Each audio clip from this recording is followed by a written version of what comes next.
વકીલોની હડતાળનો મામલો. ગુજરાત હાઈકોર્ટે પરિપત્ર અંગે વકીલોની માંગ સ્વીકારી. પરિપત્રના વિરોધ બાદ વકીલોને 90% માંગ સ્વીકારાઈ છે. A4 સાઇઝના પેપર અને ફોન્ટના નિયમોમાં માંગ સ્વીકારવામાં આવી છે. વિવિધ માંગને ધ્યાનમાં રાખીને વહદઅંશે પરિપત્ર રદ કરવામાં આવ્યો. કોર્ટમાં હાથથી લખેલી અરજીઓ સ્વીકારવાની માંગનો ઉકેલ આવ્યો છે. ગુજરાતી ફોન્ટ બાબતે પણ સિમિલર ફોન્ટ વાપરવાની અપાઈ છે મંજૂરી.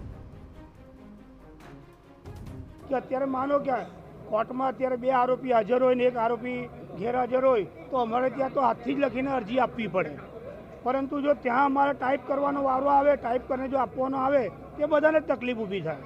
એટલે એ મેઇન લડાઈ અમારી એ જ હતી કે અમે હાથથી લખીને આપીએ તે એમને પાછું લેવું જોઈએ. એટલે આમ જોવા જઈએ તો દરેક માંગ એમને સ્વીકારી નથી. અંશો તો માંગ સ્વીકારીએ, જેમાં 90% માંગ અમારી સંતોષાઈ જાય છે. જે કોઈ ગુજરાતી ફોન્ટ્સમાં જે ટાઈપ કરીને જે કોર્ટમાં જે પ્રેઝન્ટેશન આપવામાં આવે છે એમાં ગુજરાતી ફોન્ટ્સમાં જે નિશ્ચિત ગુજરાતી ફોન્ટ્સની વાત કરી હતી એમાં એમને બાંધછોડ કરી છે. અને જે અત્યારે હાલમાં જે પ્રવર્તમાન ગુજરાતી ફોન્ટ્સનો જે ઉપયોગ કરીએ છીએ એ ઉપયોગ એમણે ગ્રાહ્ય રાખ્યો છે. અને સાથે સાથે કોર્ટના રોજબરોજના પ્રોસિડિંગ્સમાં જે હાથથી અરજીઓ અમે આપતા હતા એ અરજીઓ પણ ગ્રાહ્ય રહેશે એ પણ એમને મંજૂર રાખી છે. એટલે અમારી જે રજૂઆત હતી એ અમારી બંને રજૂઆતને નામદાર ગુજરાત હાઈકોર્ટે માન્ય રાખી છે અને વકીલોની આ રજૂઆત માન્ય રહેતા આજે વકીલોમાં ખૂબ ખુશીનો માહોલ ફેલાવ્યો છે.